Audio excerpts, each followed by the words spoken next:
Bismillahirrahmanirrahim. Assalamualaikum warahmatullahi wabarakatuh. Halo semuanya, perkenalkan nama saya Bilqis Akila Zudihar dengan NIM 238620638. Saya dari Prodi PGSD. Di sini saya akan menjelaskan tentang Pergerakan Nasional Indonesia. Munculnya Pergerakan Nasional Indonesia. Munculnya Pergerakan Nasional Indonesia tidak terlepas dari peristiwa-peristiwa yang ada di Asia, seperti kemenangan Jepang atas Rusia pada tahun 1901 sampai 1905. Meningkatnya pendidikan rakyat serta adanya paham baru yang masuk ke Indonesia yang mempercepat tumbuh berkembangnya nasionalisme di Indonesia. Yang melatar belakangi Pergerakan Nasional Indonesia. Yang pertama, adanya trilogi Van Deventer, khususnya dalam bidang edukasi. Meskipun pada kenyataannya, sekolah diperuntukkan untuk anak-anak penjajah, akan tetapi rakyat pribumi juga mendapatkan bagian dari usaha pendidikan tersebut.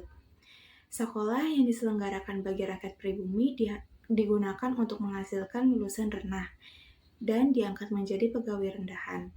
Nah, yang kedua ada diskriminasi, perbedaan perlakuan yang dijalankan oleh penjajah terhadap rakyat.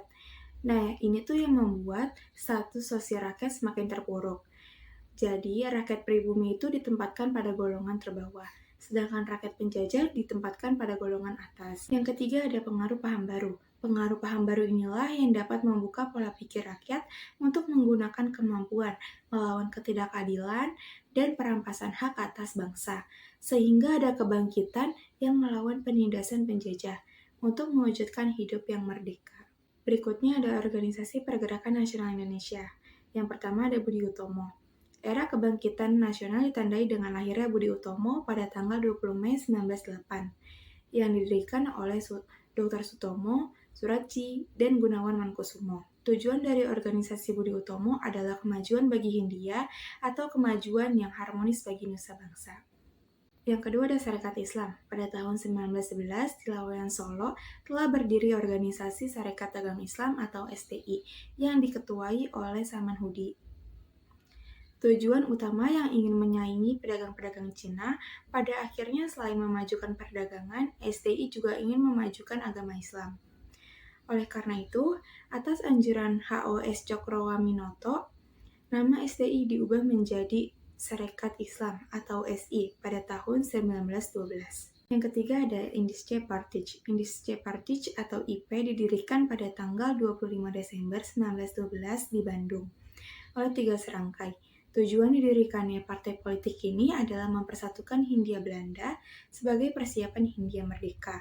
Untuk mencapai tujuan tersebut, cara yang ditempuh oleh IP adalah memberantas kesombongan sosial dalam pergaulan, memperbesar pengaruh pro-Hindia dalam pemerintahan, serta memperbaiki keadaan ekonomi Hindia. Yang keempat ada Muhammadiyah. Muhammadiyah didirikan pada tanggal 18 November 1912 di Yogyakarta oleh Ki Haji Ahmad Dahlan yang merupakan seorang ulama besar yang terpengaruh gerakan Wahabi.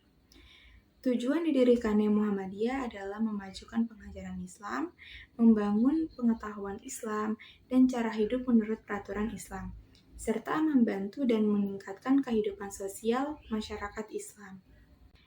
Yang kelima ada Partai Komunis Indonesia. Partai Komunis didirikan pada tanggal 4 Mei 1945.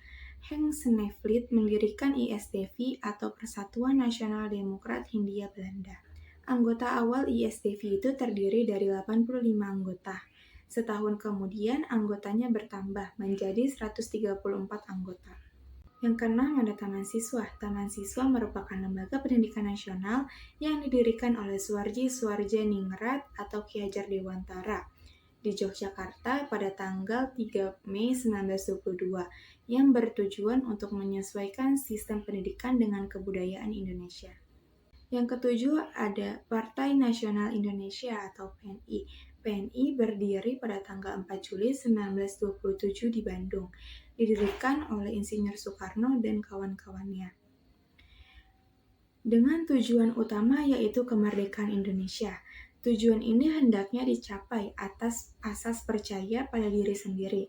Jadi itu artinya memperbaiki keadaan politik, ekonomi, dan sosial dengan kekuatannya sendiri.